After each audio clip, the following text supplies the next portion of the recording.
morning. Good morning. Make yourselves comfortable, please.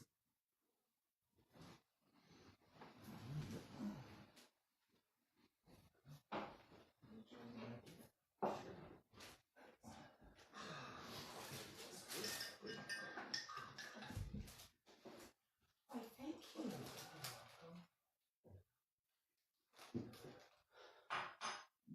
What is it? It's a little avocado oil, like with essential oils in it. Oh, You can nice. rub it on you and good for your skin. Think I'll do a bit of that. Hey. Nice scent. A little bit of ylang ylang. I did manage to And bracelets from the mall. A little bit of citrus. Jasmine? Jasmine. I'm sure we can sort that out later. Yeah. Nice. Lavender cuts it from being too sweet. There's a perfume shop out in India that's been there for hundreds of years. And it's one of my stop-offs where I mix things. You know, because they're really nice about, well, let me have a little bit of this and a little bit of that and a little bottle. Fun to play with. Yeah, we like playing. Nice. Thank you so much. And do we have a Brian? There you are. I'm afraid these gorgeous flowers are going to wilt if we don't stick them in something. Good. Sure. Would you? Because they're lovely.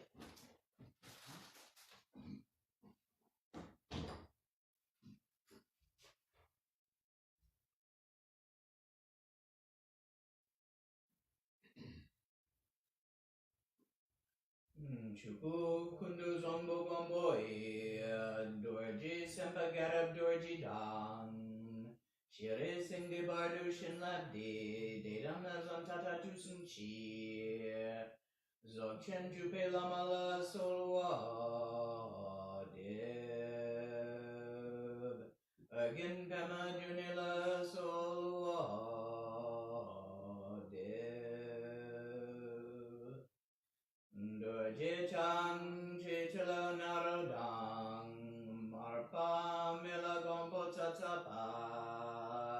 Apupadang palden drupa suk. Kargil lamanam la solwa deb. O chen lamanam la solwa deb.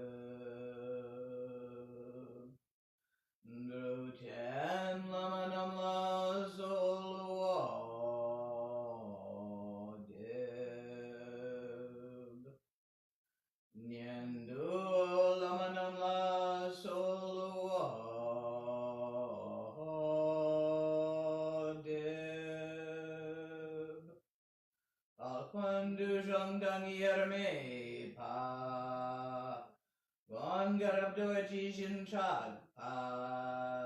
Jetidang nisume pa. Pa lamanam che tente.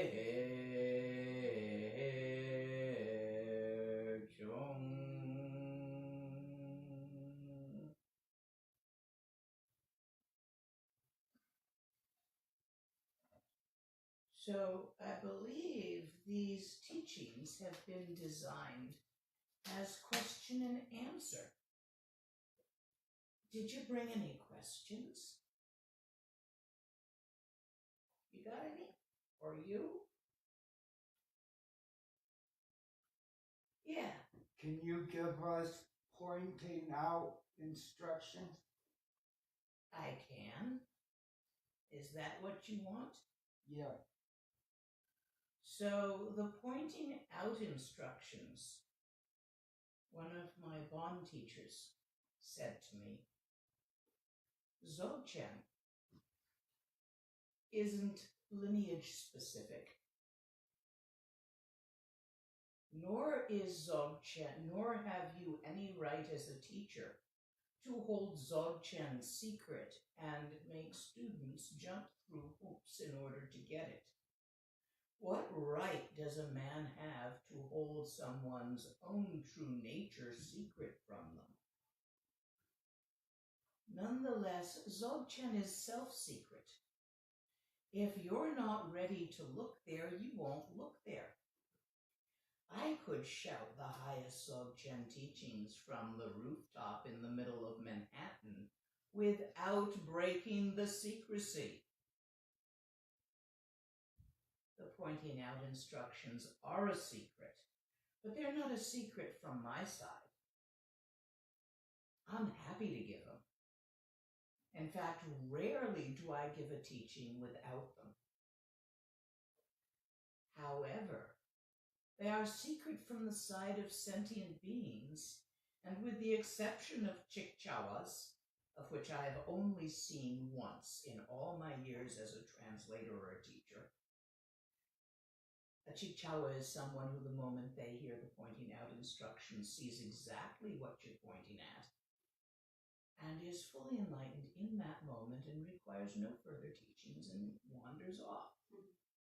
We had one once, Rinpoche did. I was translating. Afterwards, we're looking at ourselves, and it's like, it was almost as if a unicorn had talked to us. Wow, they exist, Chikchawa! But that was only once in 50 years. So don't be thinking you have to be that. Most of us, like me, I got the pointing out instructions. Rinpoche used to stick them in every teaching. And of course, I'm translating, so they're going right, through me. Took me about 500 to 700 repetitions of hearing them before it went in. So don't be all worried if you don't feel you quite see what I'm pointing at. Do it again, and again, and again, and eventually you'll look there. See, us sentient beings, and that's you, me, and the dogs, and the cats, and the squirrels, and the bugs, and the demons, and the gods, and all beings that have druthers. I'd druther be alive than dead. I'd druther eat pizza than dog poop. If you got preferences, you have attractions and aversions, and that's the definition of a sentient being. Anything, anywhere, that wants, that hopes, and that fears. So all us sentient beings, even though our true nature, if we ever actually manage to relax totally into it, is our innate and natural state of Buddhahood. Because it's not in a direction you're used to looking in. It's not in front of you. It's not behind you. It's not above you or below you, or to the right of you or to the left of you. And from beginningless time through every rebirth we've had, life upon life, we're always looking in front of us and behind us and above us and below us and to the left of us and to the right of us. We're always looking at stuff. Stuff, things that wiggle and make noise, like a kitty cat. Our eyes are attracted to movement, and our attention, what we pay attention to, follows our eyeballs. You ever notice that? Here, look at this with your eyeballs. You can't not pay attention to it while you're looking at it. Well, that's cool. That means we've got a handle on our attention in our eyes. Now, from beginningless time, for as long as y'all can remember, and even back before you can remember, you've always been paying attention to what you're thinking, what you're feeling, that's called inner phenomena, and stuff, your toys, your car, your house, your family, your laundry, These all stuff, us grown-ups, this all starts out as toys, and then we get too many of them, and then we have to look after them.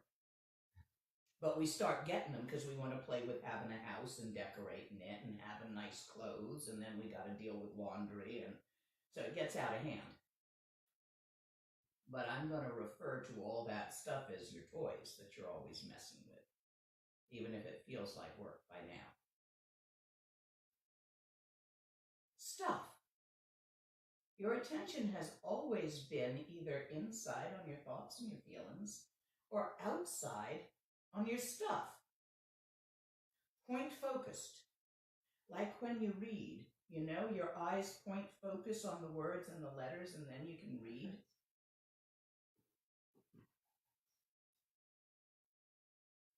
So that point focused, that looking at stuff, that paying attention to stuff, distracts you and keeps you from relaxing your attention. It's a habit attention.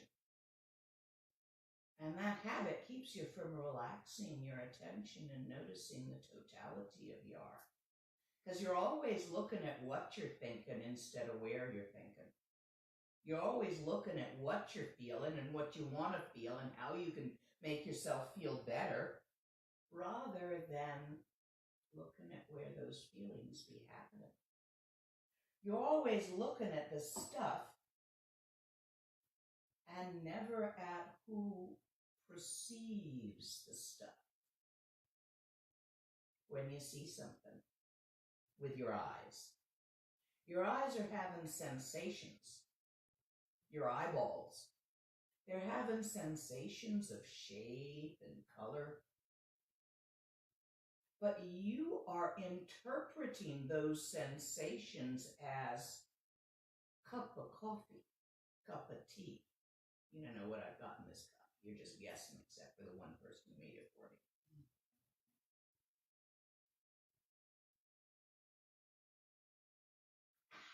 Cafe Fertig.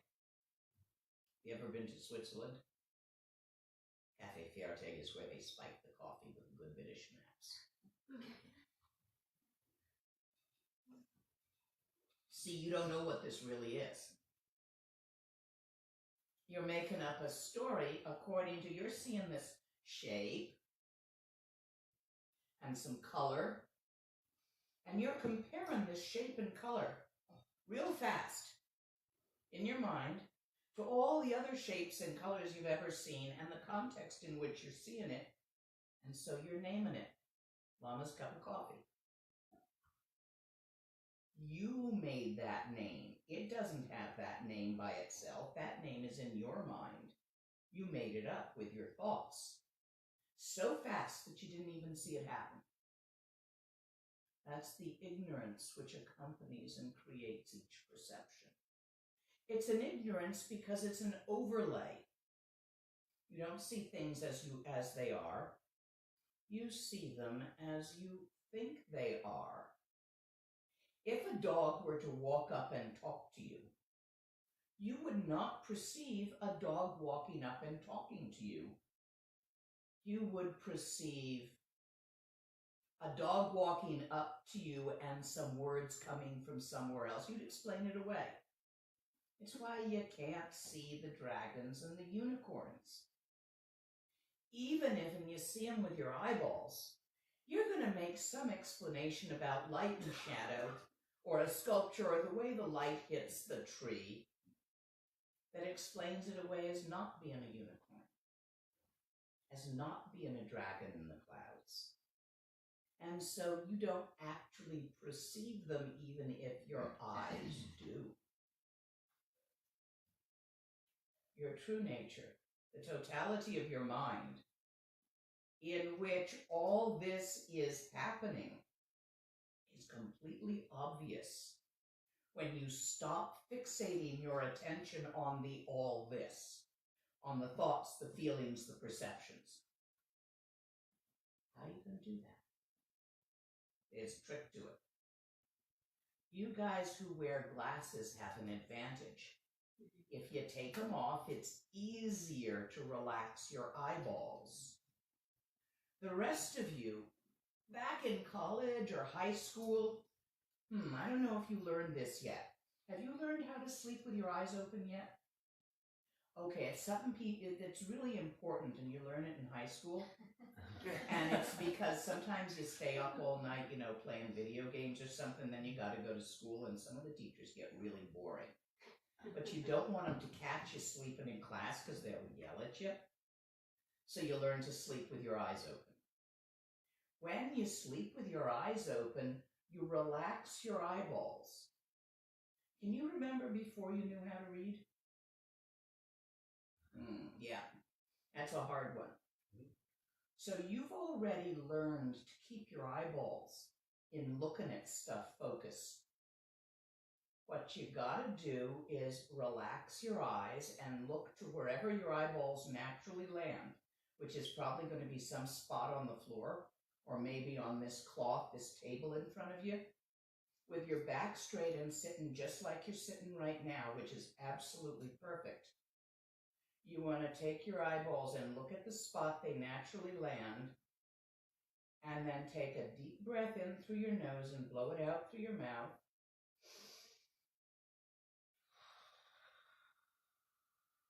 And relax your eyeballs so you're not looking at that spot anymore. You're not looking at anything. Your vision gets all fuzzy and bright. You want to try that? Because that's the first step. So you all try that.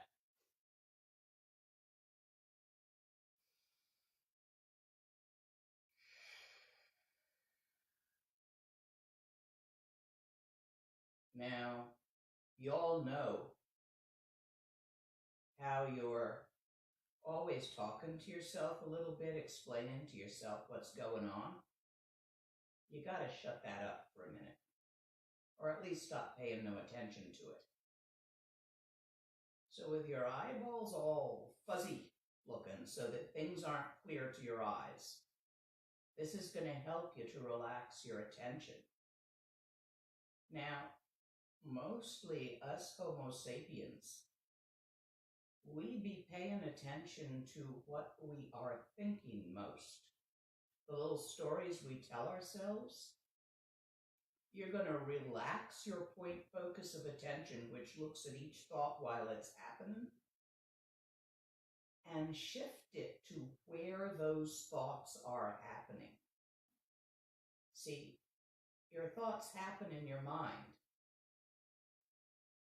Your mind isn't what you think it is.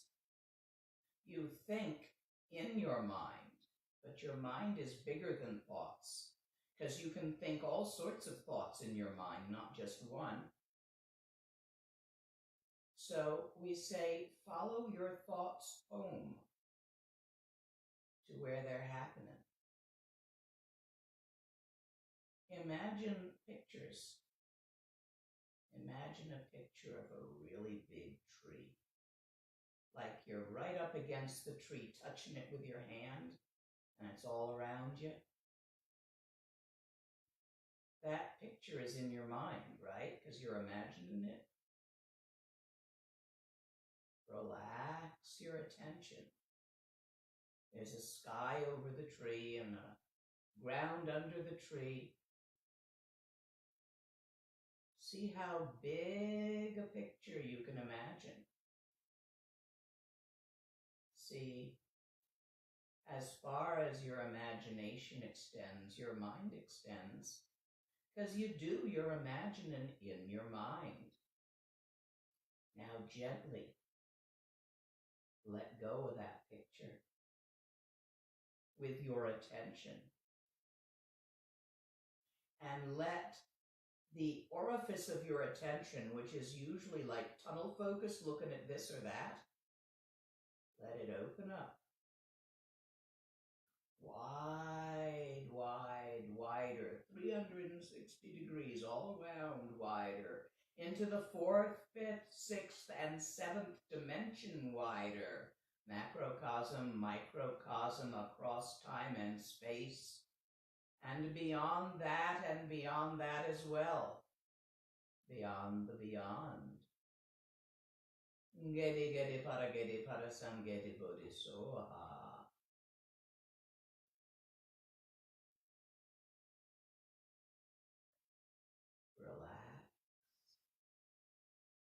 Let the thoughts, the feelings, the perceptions dance as they will. They're arising in mind and dissolving in mind.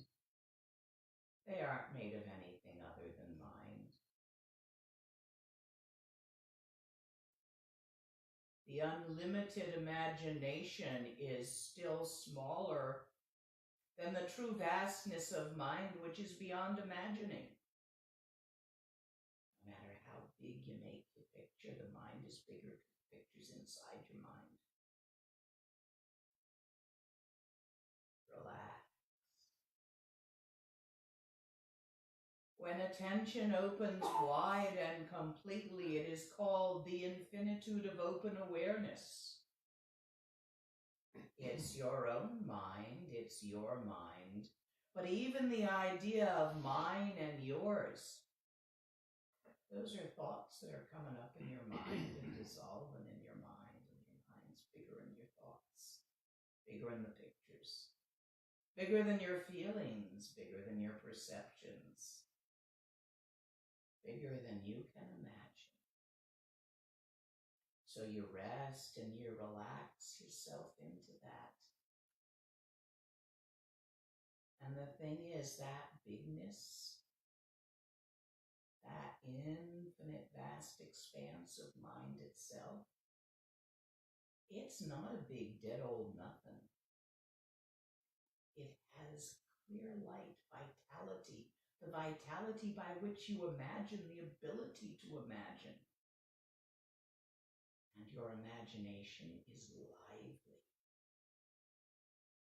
dancing with thoughts, feelings, and perceptions, and every single one of them is made of that infinite open awareness. It's not made of nothing else. No separation between the arising and that from which it arises. The dance of phenomena is emptiness in emptiness. For those of you who like the magic words of repetition, there is a mantra of pointing.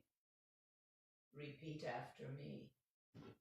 Geti, Geti, Parageti, Parasangeti, Bodhi, Soha,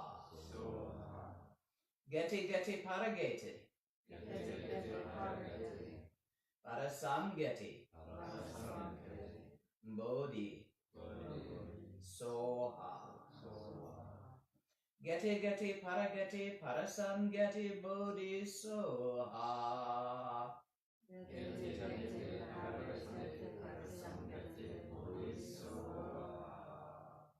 That is the lung. You can find this mantra written down, and you can probably even find it sung by people with beautiful voices on YouTube, because they do that, singers. And there's a lot of pretty songs out on YouTube, and I bet you this one's out there too.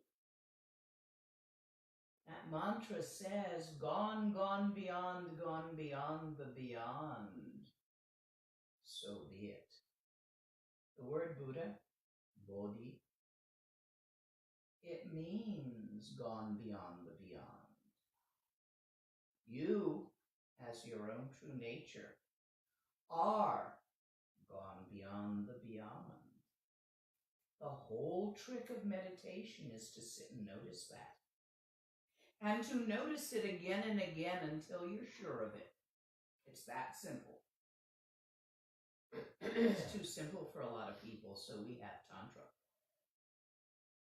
and Lungde and Salung and all sorts of complex practices for people who find this too easy to bother with. That is the pointing out instructions of the highest teaching. The culmination of the 9th level, the pinnacle of pinnacles, Ati-Yoga. To recognize your own true nature is the first vital point, and there's a word for that point. It's called tawa. That's when you stand, when you are the innate vitality of the universe in open awareness, without rejecting or grasping all those thoughts, feelings, and perceptions that are happening. That's tawa, your own true nature. To recognize your own true nature is the first vital point. The second point is called gam. It means practice meditation. To return your attention to open awareness, to develop the habit of stretch and open the focus of your attention. Relax in the focus of your attention again and again so it gets bigger and bigger and bigger. And the cramp that holds it always, point focus, looking at this and that, this thought, this feeling, this perception, that cramp, slowly is able to relax for you. That repetition of noticing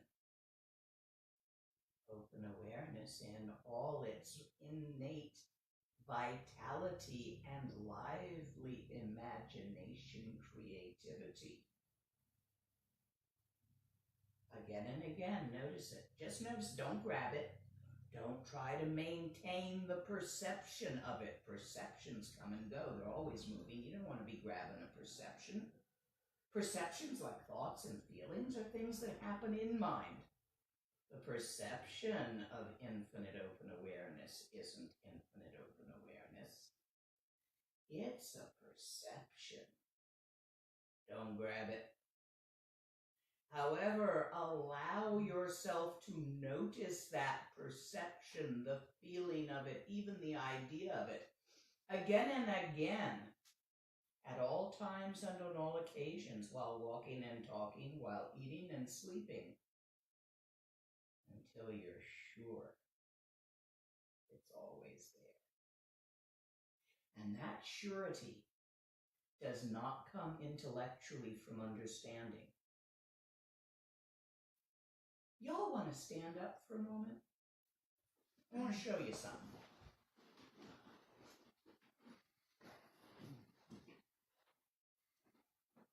Walk around.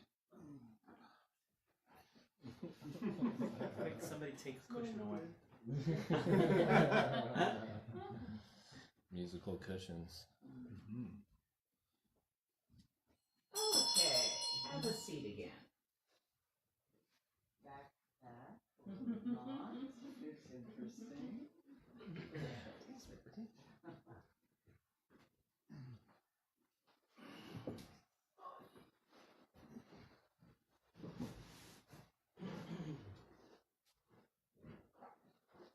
How many of you were thinking about the law of gravity while you walked around? You know about the law of gravity, right? Anything that goes up, it's going to come down eventually. It's only true on this planet, however. You go up on a space station, things are different. But we live on a planet, so this teaching is designed for planet-living people. If you ever end up teaching this on a space station after you grow up, you'll have to change it a little bit. That was said for you. Because you're young enough, you might get to live on a space station by the time you're my age. So you're not thinking about gravity, but everything you do, you're completely and utterly depending on gravity. How do you take a step? You're standing. You got no worry about floating up there and bumping your head. Not even thinking about it. You're so sure. You pick up a foot. You put it forward in front of you, and then you lean, trusting gravity to bring it down and make a step. But you're not thinking about that. That's called absolute certainty. Beyond thought. You gotta get that sure of your own true nature, just as sure as you are of gravity. So how'd y'all get so sure of gravity? You sat in your high chair and you held things over the edge and you let go. And down they went. And you did it again and again and again and again. Those of you who've had kids will remember that phase. Then you started learning to walk. You fell down again and again and again and again until you learned to work with gravity, till you got sure. Some of you may have even thought you could fly and jumped off of something high when you were little. I jumped off the dresser. I thought I could fly, but I knew I wasn't absolutely sure if I could fly, so I jumped off the dresser onto the bed and tried to fly over the bed. Other people take their risks with less carefulness and may have jumped off a roof. I had a friend did that, broke his arm. He had a Superman cape. He was pretty sure it would work. So that's what certainty is. And you get sure that exact way, repetition. Notice infinite open awareness, where all your thoughts, feelings, and perceptions of stuff be happening. Again and again, notice it until you get sure. That's the pointing out instructions. A summary of the text, 3 words of Garabdorji, or 3 words that strike the heart, or in Tibetan, Sig Sum, 3 words, or 3 phrases. Tibetan as a language does not have words in it. It has syllables which modify each other into phrases. The verb is inside the word, not another word. Yeah, it was an intellectual digression. Later. It happens. Anyway, Sig Sum, 3 phrases. Ne deb, that strike the heart. Deb. Ne, short for ning, grammatical. To notice your own true nature. Again and again, till you get sure of it. Those are the 3 phrases. Got any questions? It's not a looking at your own nature. You don't be doing it like a pointer dog. It's like sliding into a hot tub.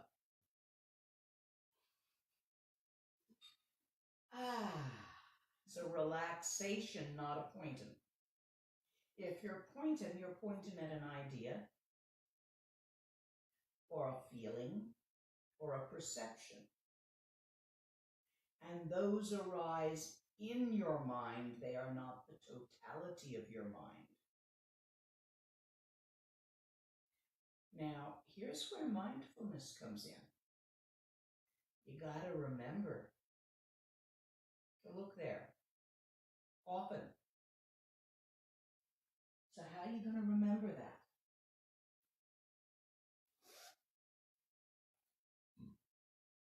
Those of you who did not receive one of these last night, come have one. It's just a little bracelet, but it makes a reminder. It says, in both Tibetan and English, relax, let go of your point focus, leave be all that phenomena that's coming and going. Don't try to fix it. Don't try to get it the way you want it. Just relax for a little while and leave it be. So if you wear that and you see it on your wrist,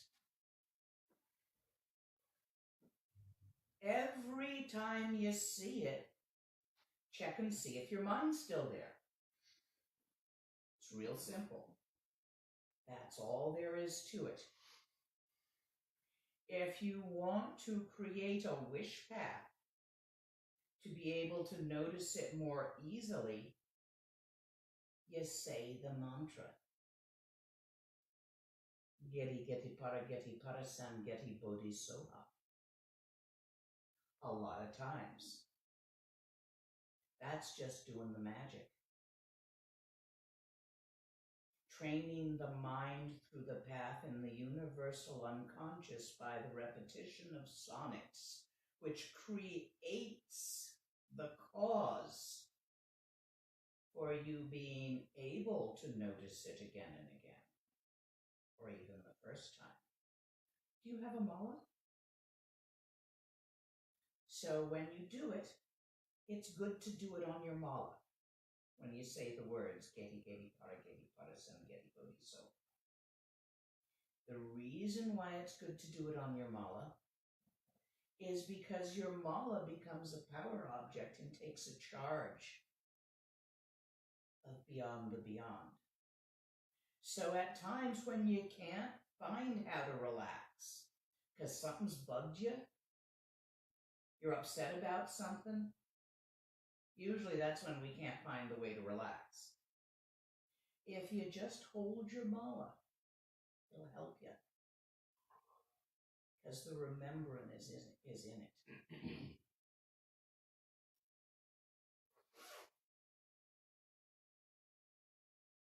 Questions? Can anything be a mala? Anything you choose? Or is it a specific thing? Traditionally, it is 108 beads. And sometimes we get all fancy. So these are for counting mantra in case you happen to be doing something that you want to count. There's times when you do and times when you don't. And the mid bead is if you're doing a long mantra and you get to half, you don't have to do it over. You know, okay, I got to half, I can put it down for a minute and go do something else and come back and do the other half. So sometimes people put a bead that feels different there. And then there's stuff that I like to do 7 of or 11 of or 21 of. So I've got beads there to mark that. That's real personal. Most people start out with something that looks like this. This is what you usually give people. And over the course of years, they personalize it. Do you have a mala? Here's a starter. Wood is a good substance to use. It's organic, it feels nice in the hands, it's kind of smooth. You don't want to use a rough mala. There are circumstances in which we use rough malas, but they're very specific, where we use a Rudrakshi mala. For almost everything else, which is almost everything, except for very, very specific workings, you want a smooth mala, and wood is nice. Some people like amber. Tibetans are quite fond of plastic for it's smooth and it's warm, whereas Westerners tend to prefer stone, which Tibetans say that's too heavy and it bothers your neck when you wear it. So it's really personal, but most people, I'd say 70 to 80% of the malas I've seen people have are wood or seeds, just because of the nice feel.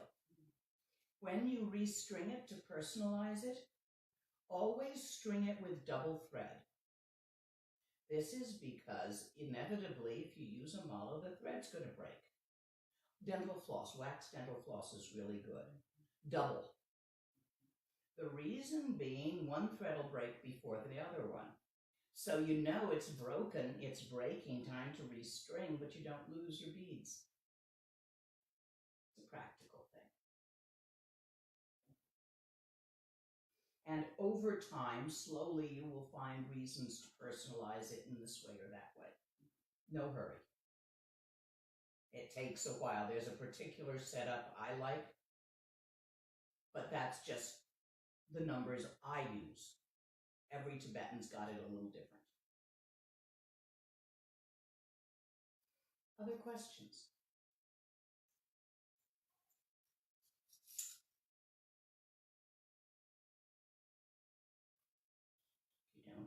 questions were complete for today. For this morning. I wonder about maintaining the view and driving. No problem. No problem. Well, the problem is the words you're using, maintaining the view. Don't do that.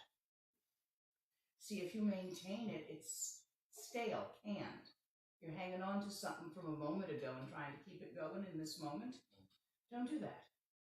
The view cans about as well as asparagus. You ever tasted a substance called canned asparagus? You know what I'm talking about. Don't do that. It has to be fresh in every moment. And there is absolutely no reason for the view, tawa, your own true nature, to in any way keep you from also perceiving phenomena, because that's what phenomena is made of.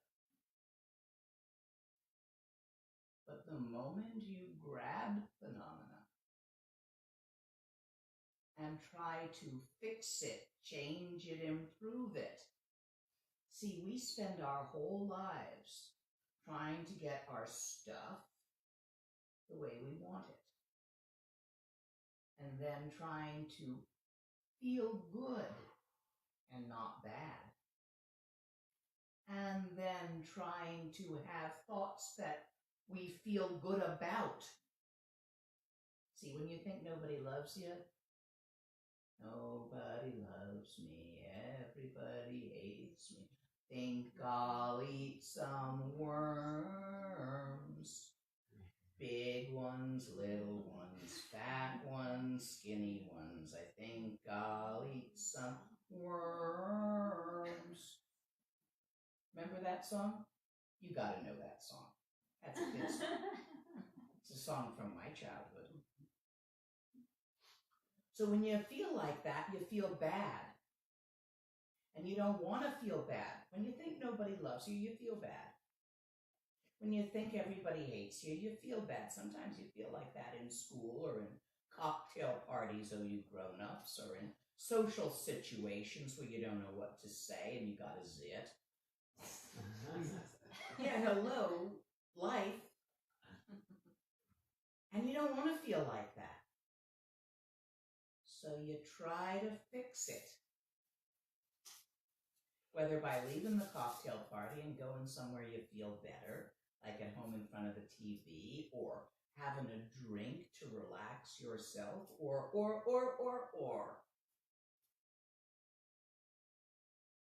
Equanimity is not lack of feelings, guys. It's not minding having feelings. You gotta let it be crappy when it's crappy. It's just phenomena.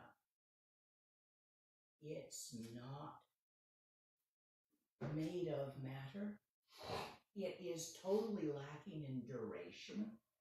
You can't sit on it. There's a great, he died this year, sat Tudum for a long time. You know what Tudum is? It's like a suspended animation between life and death that a lot of the yogis do when they dissolve into the clear light and their body shrinks. So Gelong Dorji, an old and very dear friend of mine, that's one of his lines. You Westerners, you fight about thoughts, philosophies, feelings, and you can't even sit on them. I just yelled at him for getting in a fight about an old board with another yogi. Great siddha, Gelong Dorji was. Got some beautiful pictures they sent me of him in Tudong. Would you like to see? Yes, please. There's a blessing in seeing it.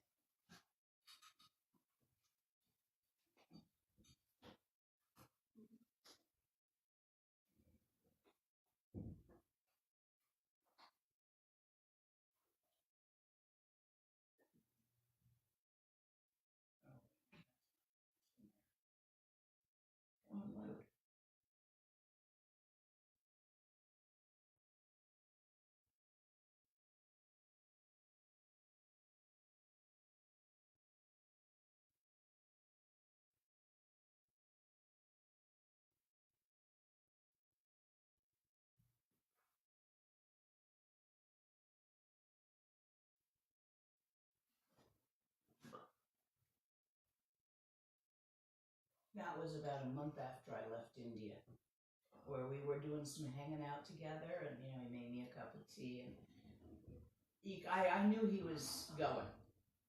I mean, we both did. He had very little interest in phenomena at that point. Oh yeah, he was happy to see an old friend and made me a cup of tea, and we talked a little bit, but I could kind of see that phenomena was getting real boring for him, and he just wasn't interested in focusing his attention on it. What was his name again? Gelong Dorji. Rabjor Dorji was his actual name, but everyone called him Gelong Dorji. That was great Truto, great sitter. And you practice with him and like. He's one of the yogis up in the caves, old running buddy, old friend. We've seen each other through all sorts of fuck-ups and stuff.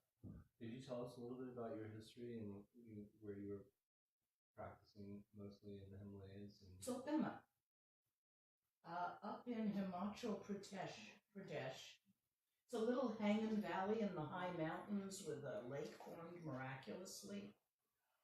Guru Rinpoche's spot. Yeah, it's a Guru Rinpoche Nay. A Nay is a PowerPoint. If any of you guys want, two things happening this year. One is I'm offering a retreat up there for a month in October. There is you have to meet certain prerequisites to take part. And they're very simple. You have to get your ass there yourself. If you're not together enough to do that, you can't come. And once you're there, you're going to have to look around and choose where you want to live and how you want to eat. I'm not setting that up for you. If you can do that, if you're together enough to do that, you can probably meditate in a nay without driving yourself nuts. So that's for the month of October. For those people who don't think they can meet those prerequisites of being able to do that, from New Orleans, they're leading a group over, and you can come just on pilgrimage. And I'll give you teachings, but I won't put you in retreat. See, nays are really powerful. They're going to potentiate your shit, good or bad. So I don't recommend people who aren't mature enough, together enough to actually get themselves there, do a lot of practice there, because they go nuts, they flip. What if I or somebody happened to get there in June? It's raining. I'm not there. You're not there, okay. I'm only there in October and November this year. And I don't recommend going there in June. The reason being that that's monsoon time and the roads wash out. If you get there before the monsoons, the whole world is covered with feces, and it's really, really hot. The monsoons will wash that away. If you get there during the monsoons, they also wash the road away, and the roads fall down while people are driving on them. And we lose a few people every year to being going somewhere when the road goes down and being on it. Landslides. So it's not the best time for traveling in those mountains. Right after the monsoons, and they finish in September. It's clean and fresh and beautiful.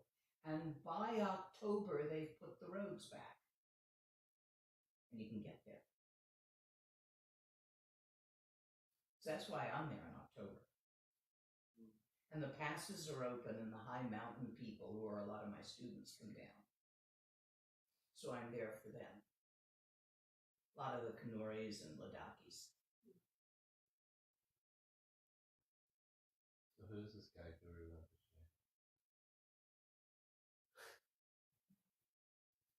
Tibetan equivalent of Merlin. A composite personality of legends and perceptions and the thoughts and feelings of sentient beings. You are a composite personality of your own legends and perceptions and the thoughts and feelings of sentient beings. Want me to tell you the Namtara Guru Rinpoche? I have a favorite. High above North Ergian in the sky, there arose a double dorji made of light. Y'all know what a double dorji looks like? Looks like that.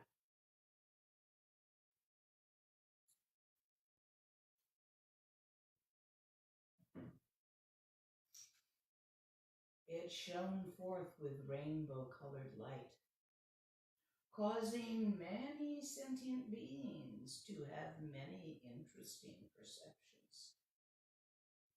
End of story.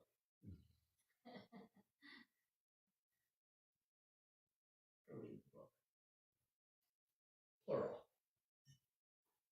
I even think there's comic books out on his life. I've seen them in India, and they're probably in English too. Check on Amazon.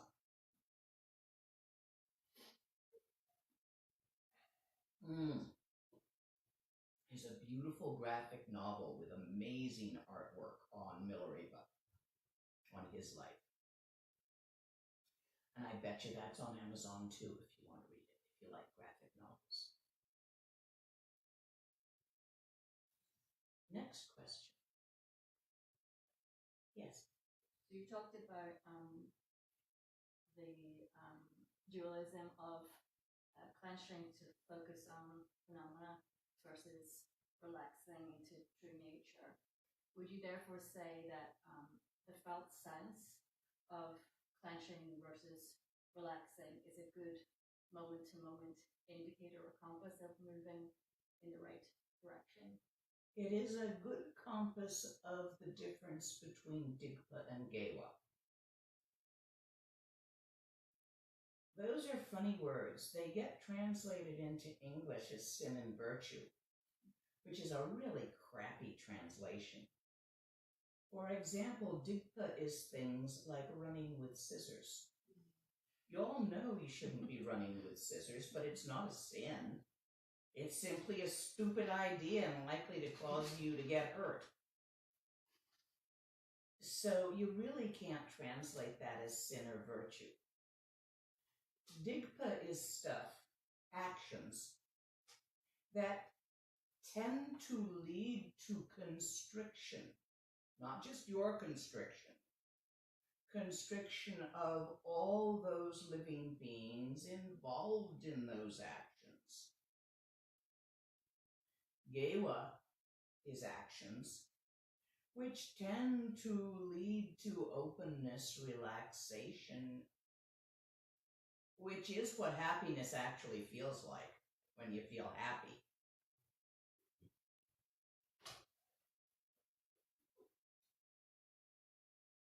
It's not virtue.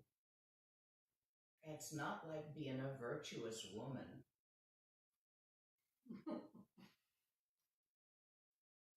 Or a virtuous man, or a good person. That's cultural.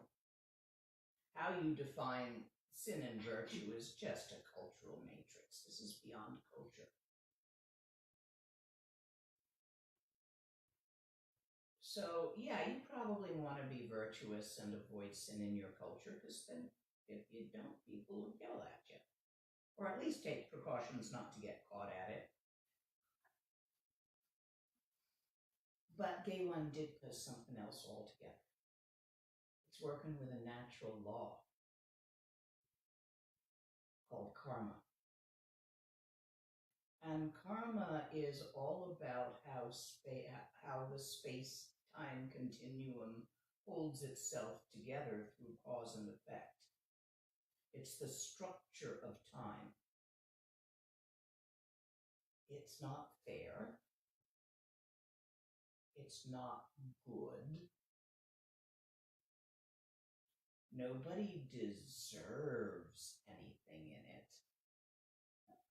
Karma, like gravity, is a natural law function of the space-time continuum of matter, which's existence depends on it existing and occupying space for a duration.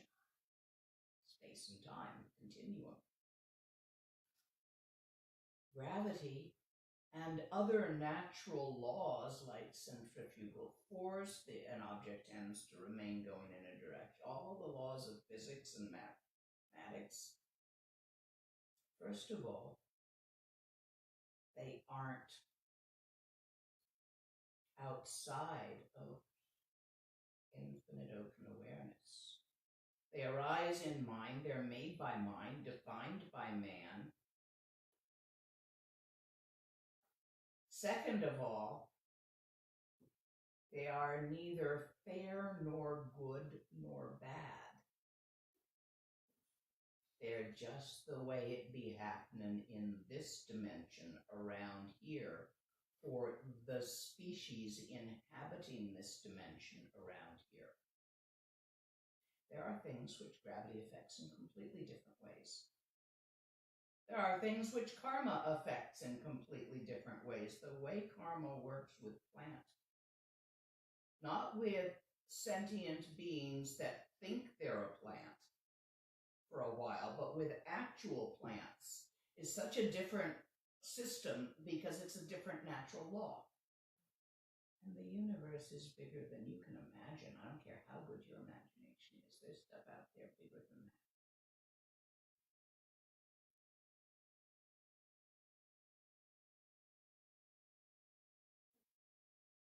I can imagine on a good day 9 dimensions. That's why I like the 9-pointed orgies. I know there are dimensions that I can't imagine. I usually get to 5 or 6 on a normal day. I gotta be, really a lot of coffee and like pointed to get up to 9.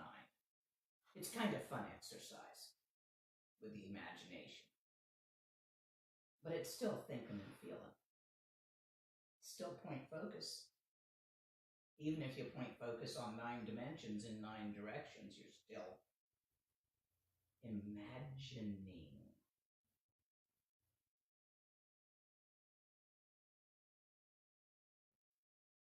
Look like an angel. I like it.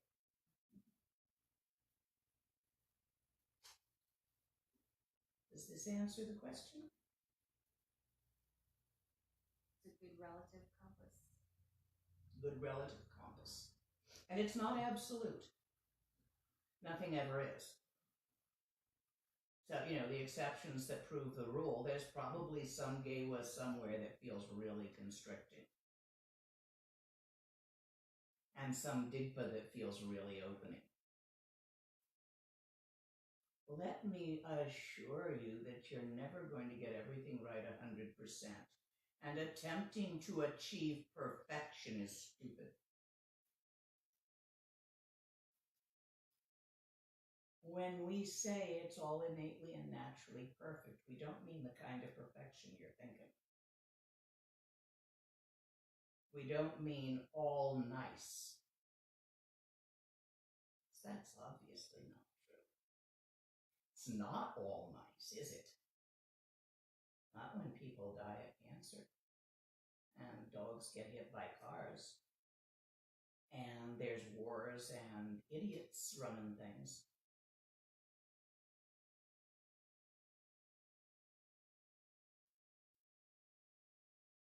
Next question. If you set up a question and answer, guys, rather than having me do a text, it's your responsibility.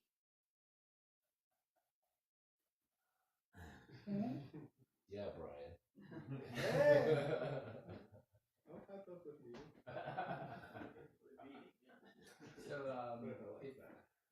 Buddha nature is, there's essentially all the bad qualities, or all the qualities. What's the Tibetan word for Buddha? It's Sanjay? Chomden, or Chomdende. Chomden. Yeah. So it's like all the good qualities are perfected, or something like that. This is what I've heard, and then negative qualities are all gone, it's like that's a samsaric way of. That's describing it. way It's like- oversimplification of something that is inconceivable. Yeah. Don't believe everything you've heard. Look, what am I pointing at?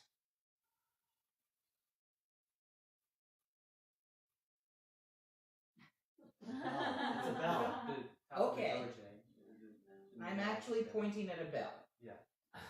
You see that? You all real clear that I'm pointing at a bell? Why won't it ring? I'm pointing at a bell. You know, I could sit here for an hour shaking my finger and it won't ring. No matter how much I point at a bell, my finger won't ring. The bell rings.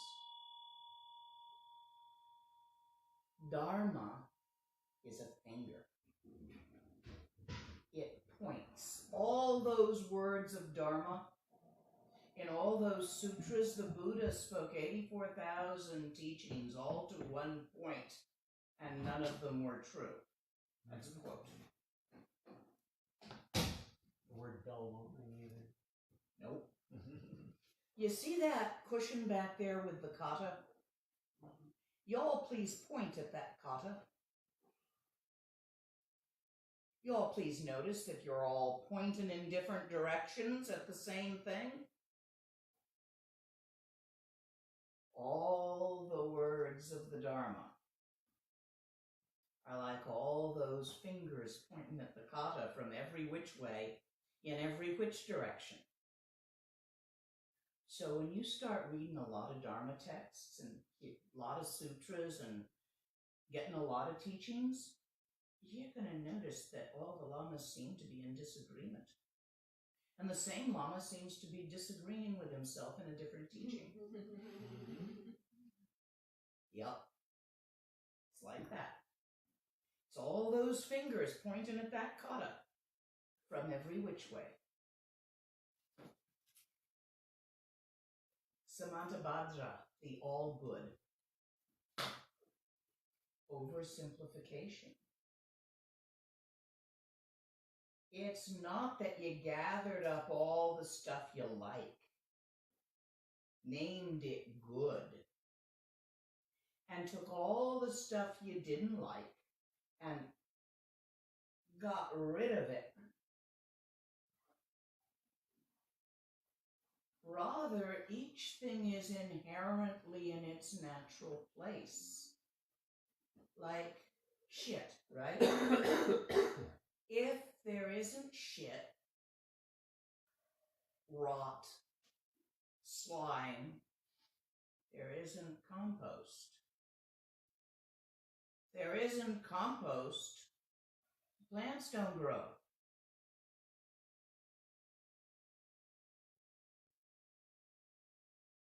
What is meant by that is everything is in its natural place. But even that's a lie. I'm just pointing from a different direction. Don't get hung up on the words, guys. They don't ring.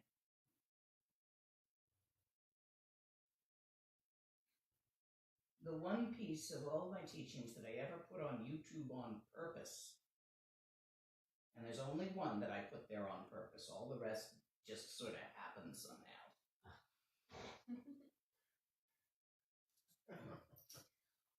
That one was all about don't look at the finger, look where it's pointing. That one was actually recorded all professionally and studio type stuff. And I put it out there as a sample. What is Lama Lena trying to tell you?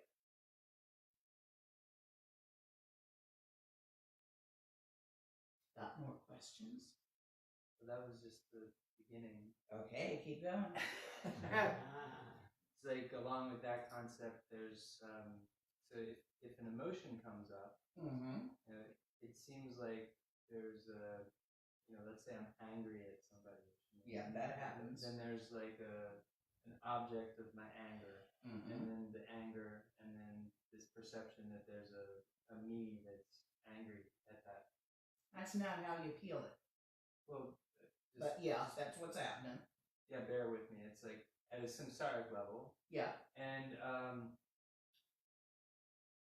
so if emotions are dualistic like that, in that way, then they would never arise, right? If somebody was non-dual the whole time. Like, Nope. so what's the cause of a disturbing emotion? Did I startle anybody? Yeah. Okay, I want you to feel this. Feel right here. Not with your fingers, just examine the sensations you're having right here after being startled. You feel something there? That's your yi, the sixth sense organ. In Western science, it's called the brain in your gut. In fact, there's some scientific books on it. There's a whole bunch of neural tissue surrounding your digestive tract. And it's extremely sensitive to neurotransmitters. And it experiences the sensation aspect of emotions. And it's called a yi as a sense organ. You have 6 senses. I've talked about how you see and how you turn the sensation of seeing into perception. You turn the sensation of feeling with your yi into perception of emotion. You name it, anger.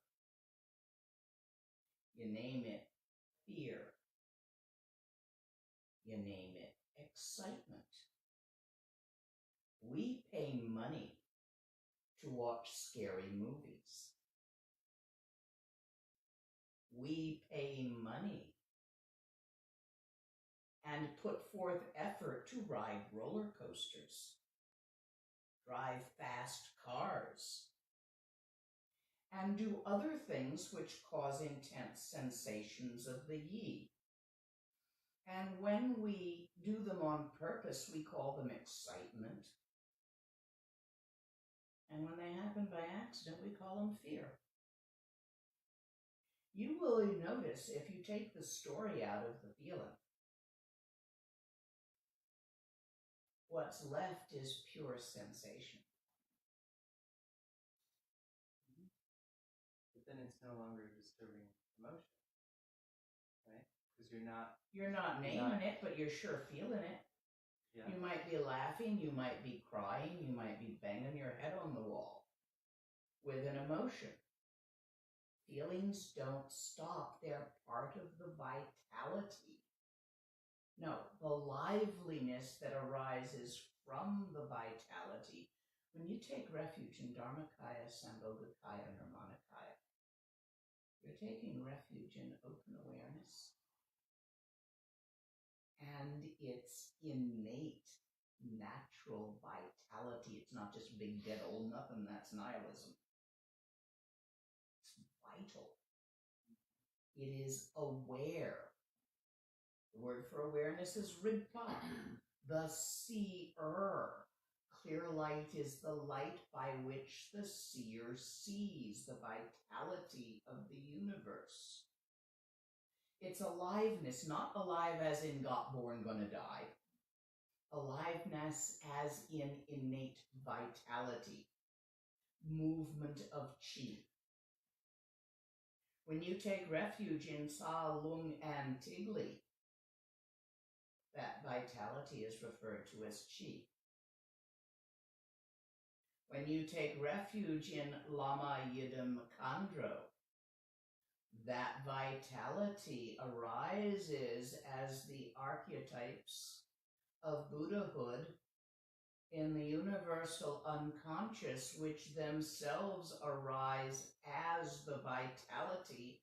And when you arise as your Yidam, you are standing there as the vitality, which naturally perceives innate open awareness in all its lively creativity. creativity.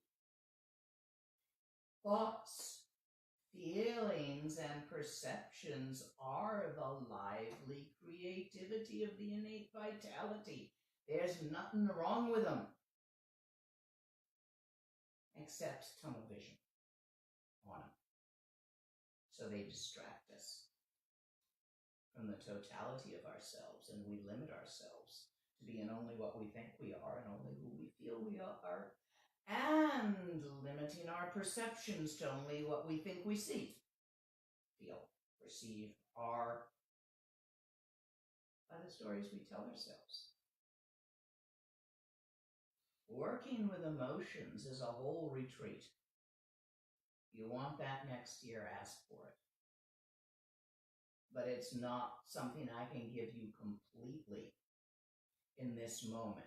The outline is basically you learn to pull the rug of thoughts out from under the feelings. So there's nothing holding them up.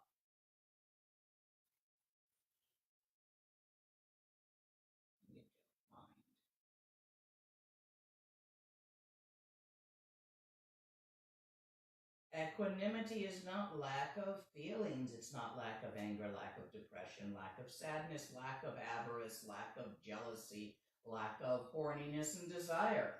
It's none of those things.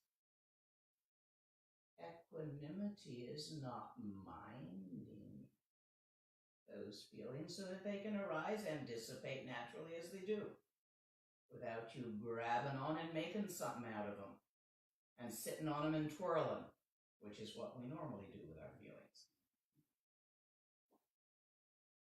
At least what I normally do with mine. Yeah, I sit on them and twirl. You know, fuck, I got that stuck up my ass again. That particular story about why those particular feelings are real and why nobody loves me and everybody hates me and I should go out in the garden and eat worms. That's one of my favorites. Yeah. Can I follow up on that? You can. So earlier you said no preferences. You mentioned preferences, not having any preferences for this or that. You know, your house being like nice, or you were talking about that earlier. I'm talking about obsessing with our preferences. Yeah. Difference between obsessing. I don't mean you reject them either. Yeah. Okay. Just checking. Yeah. No. Don't be pushing. Don't push any more than you grab. You got a question? Oh, too bad. I was hoping you would. Thank you.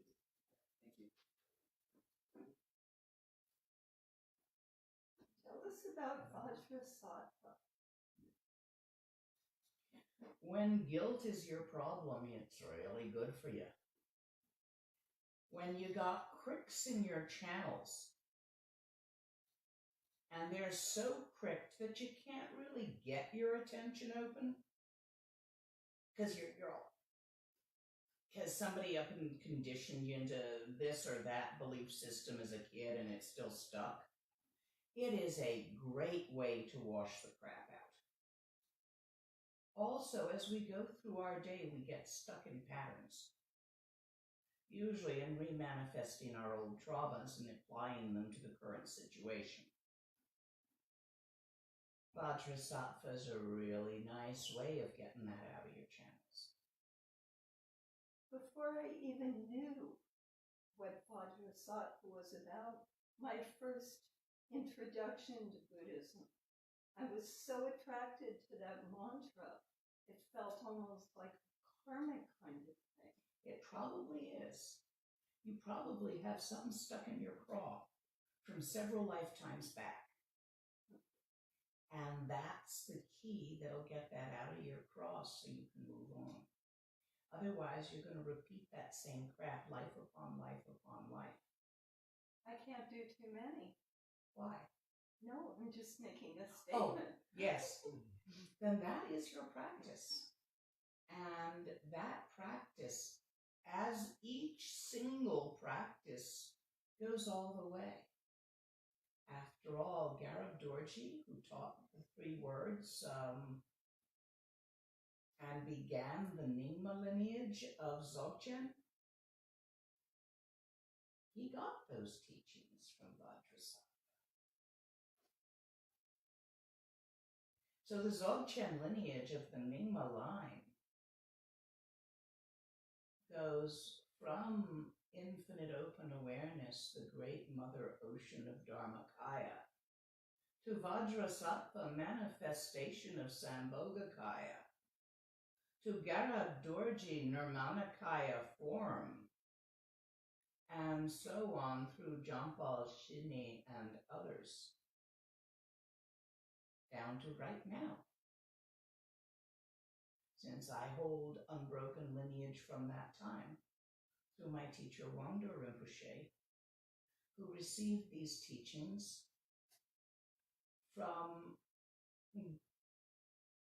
Khenpo Chungchong, who was a disciple of Jangchu Dorji, and also again received these teachings from Kunu Lama, who himself received these teachings at a monastery in Kham called Dzogchen Gampa, which held unbroken lineage back to Garab Dorji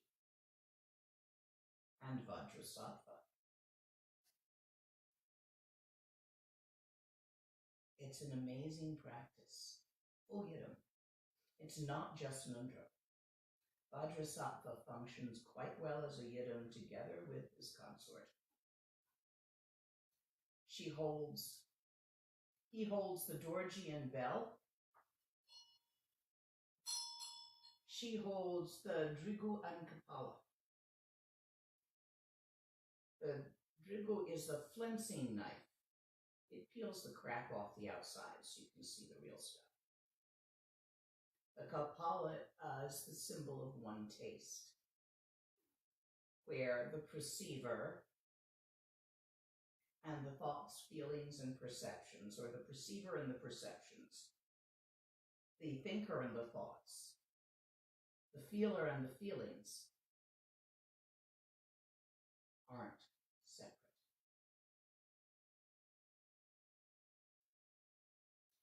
You are made of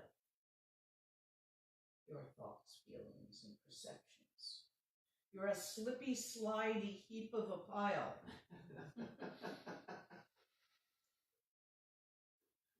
Changing, moving, thinking, feeling, and perceiving. Except there's nobody in there doing that.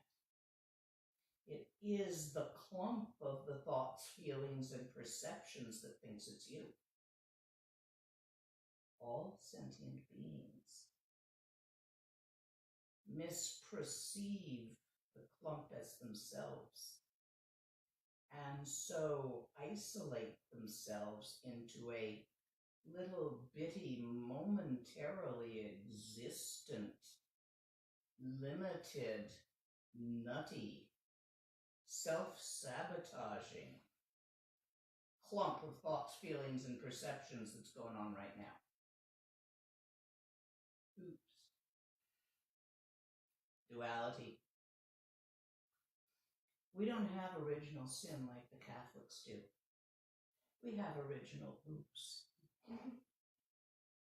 It's the oops that occurs in each moment where you mistake thoughts, feelings, and perceptions and think there's a you having them. Oops. And you do it again and again in each moment. Not once in the beginning, long, long ago, like you ate the wrong apple. But again and again in each moment as it occurs. Until one day, you suddenly notice that it's not like that. Ooh. And then usually you yell, eek, and run like that.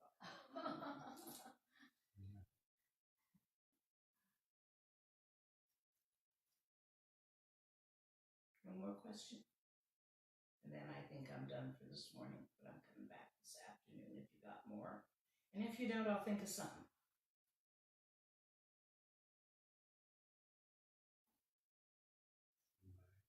Yeah, we're done for this morning. Sometimes it happens. There's no point. See, the thing is, and my teacher taught me this, you can't teach Dzogchen long. Nobody can take it in. So you're just like talking to yourself after a certain amount of time. Now, he keeps shortening that amount of time that he says people have attention for. So he started with 2 hours, maybe 2.5, and he's down to now about half an hour. After half an hour, he's going, what you all looking at me for? I don't have it, you have it. Go on, get out of here and go do some practice. No more words. Words aren't helping. And I've noticed that I dilute it if I talk too much.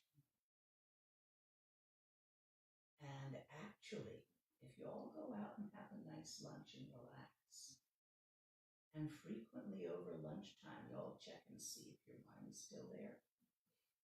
And if you don't feel as if you've noticed it properly, you sit somewhere with your spine straight and you follow your thoughts home. You might make thoughts in pictures or in tunes or by imagining the sensation of burlap or velvet. You make sensory pictures in your imagination and then you look and see where they be happening. And you relax into the bigness of that. You do that. Sit somewhere nice and just play with it. Nge wandi nyor du da chi chi sa go pa shu. If any of you will not be able to return this afternoon, where I think I'm going to give you the secret teaching. It's an oral cast down, it's not printed anywhere. From Jangchu Dorji to Wangdo Rinpoche. Jangchu Dorji was also Norbu Rinpoche's guru. So I have a very specific oral teaching that he passed to Wangdo Rinpoche, and Wangdo Rinpoche passed to me. And it's not public, it's not out there anywhere. I think I might give you all that this afternoon. It's about Gom. Just as the pointing out instructions, which this morning's teaching was about, is about Tawa.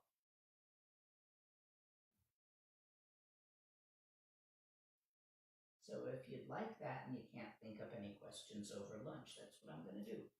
I won't be able to return.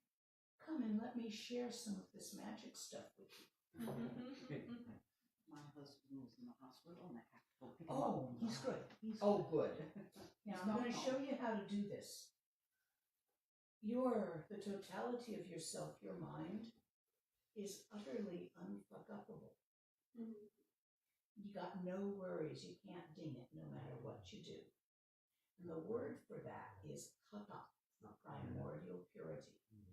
And the symbol of that is this scarf. So when you offer me the white scarf, you're offering me the best part of yourself, the total adamantine, indestructible, unfuck-upable, undirtyable-ness. So you give that to me. Now, since we both got Buddha nature, I'm going to give it back to you. Give me your head to symbolize that Buddha nature that this symbolizes, we share it. Now, give me your head again. I'm going to touch this to your crown chakra. I want you to feel it running down through and filling all your channels with cool, clear, transparent light. That Sambhogakaya nature, that vitality from which all the gods are born, which is infinitely creative in the way it manifests, and which is the innate nature of open awareness, the vastness of mind itself, beyond even thoughts. Now you're going to hold out your hand like a little cup with your other hand under it. I'm going to pour a little of this in there. This is gluten-free, not intoxicating, contains no tree nuts, no MSG, and is vegan, okay? Saffron and water and magic. So I'm going to pour a little bit into your palm, and you drink it.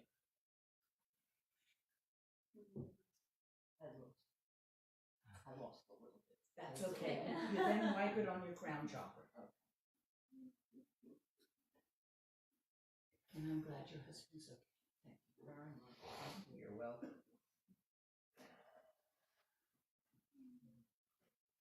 I'll see the rest of you this afternoon. Tomorrow, we'll come tomorrow. You're coming tomorrow. That's fine. I'll share this with you tomorrow. You coming tomorrow too? Good. I got something special for you. There's a practice that is easiest at your age. I figure you're somewhere between 7 and 12, right? How old are you? Perfect. You know, Einstein once said, if you really understand something, you can explain it to an intelligent 8-year-old. So that's why I was giving you the pointing out instructions today at 8. Did you understand what I was talking about mostly? Yeah. So I got a special present for you when you come back on Sunday. A magic ring for dream yoga. Okay? Last time I tried really gave me one, but it broke. So my dad, he went to Mexico and he got me one. Nice. I'm going to give you another. Because they do break. Because kids play and climb trees and fall out of them and stuff breaks. Okay, guys. I will see you all this afternoon or tomorrow.